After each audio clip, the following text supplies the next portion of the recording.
ক্ষমতায় গেলে কি জামায়াতে ইসলামী শরিয়া আইন বাস্তবায়ন করবে না? নির্বাচন সামনে রেখে জামায়াতের নতুন বার্তা, নীতিগত পরিবর্তন নাকি কৌশলগত রাজনীতি? সবকিছু জানব আজকের এই প্রতিবেদনে। আপনি দেখছেন অ্যাক্টিভ নিউজ। সম্প্রতি জামায়াতে ইসলামীকে ঘিরে নতুন করে রাজনৈতিক আলোচনা শুরু হয়েছে। বুধবার ঢাকার মগবাজারে জামায়াতের কেন্দ্রীয় কার্যালয়ে দলটির আমির ড শফিকুর রহমানের সঙ্গে বৈঠক করেন খ্রিস্টান সম্প্রদায়ের একটি প্রতিনিধি দল। বৈঠক শেষে গণমাধ্যমকে দেওয়া বক্তব্যেই আলোচনার সূত্রপাত।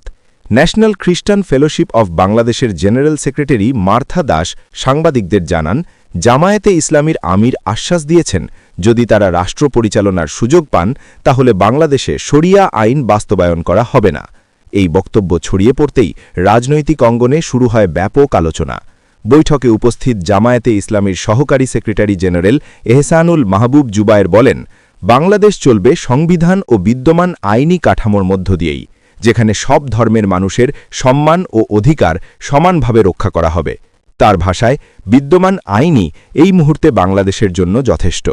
শুধু বক্তব্য নয়, কাজেও পরিবর্তনের ইঙ্গিত দিচ্ছে জামায়াত। প্রথমবারের মতো দলটি জাতীয় নির্বাচনে সংখ্যালঘু সম্প্রদায়ের 2 জন প্রার্থীকে মনোনয়ন দিয়েছে। ধর্মভিত্তিক দল হওয়া সত্ত্বেও এমন সিদ্ধান্ত অনেকের চোখে তুলনামূলক উদার রাজনৈতিক অবস্থানের ইঙ্গিত দিচ্ছে। রাজনৈতিক বিশ্লেষক সালাউদ্দিন মোহাম্মদ বাবরের মতে, জামায়াতের রাজনীতিতে গুণগত পরিবর্তন এসেছে। তিনি বলেন, এবারের রাজনীতিতে দলটি সাধারণ মানুষের জীবনমান ও শ্রমজীবী মানুষের কথা বলছে, যা আগে তেমন শোনা যায়নি। তবে সবাই একমত নন। বাংলাদেশ উন্মুক্ত বিশ্ববিদ্যালয়ের সহ উপাচার্য অধ্যাপক সাঈদ ফেরদৌস মনে করেন, এগুলো মূলত নির্বাচনী প্রতিশ্রুতি।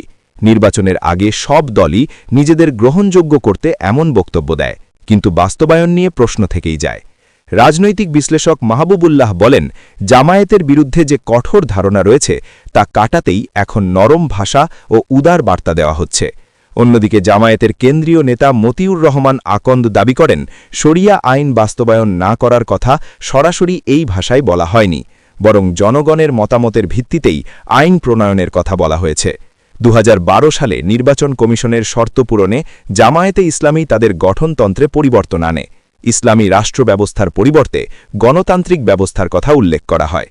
তবে দলটির নিবন্ধন বাতিল, অতীত বিতর্ক ও নারীদের প্রতিনিধিত্ব না থাকা এসব বিষয়ে নতুন করে প্রশ্ন তুলছে। তাহলে প্রশ্ন থেকেই যায়, জামায়াতের এই অবস্থান কি সত্যিই নীতিগত পরিবর্তনের প্রতিফলন, নাকি আসন্ন নির্বাচনকে সামনে রেখে কৌশলগত এক রাজনৈতিক বার্তা? এই প্রশ্নের উত্তর দেবে সময়ই। এই ছিল আজকের প্রতিবেদন। আপনার মতামত কি? কমেন্টে জানাতে ভুলবেন না। আমি ছিলাম মোহাম্মদ আব্দুল কাদির। আপনি দেখছিলেন অ্যাক্টিভ নিউজ। ভিডিও ভালো লাগলে লাইক, কমেন্ট, শেয়ার, সাবস্ক্রাইব করতে ভুলবেন না। আসসালামু আলাইকুম ওয়া রাহমাতুল্লাহ।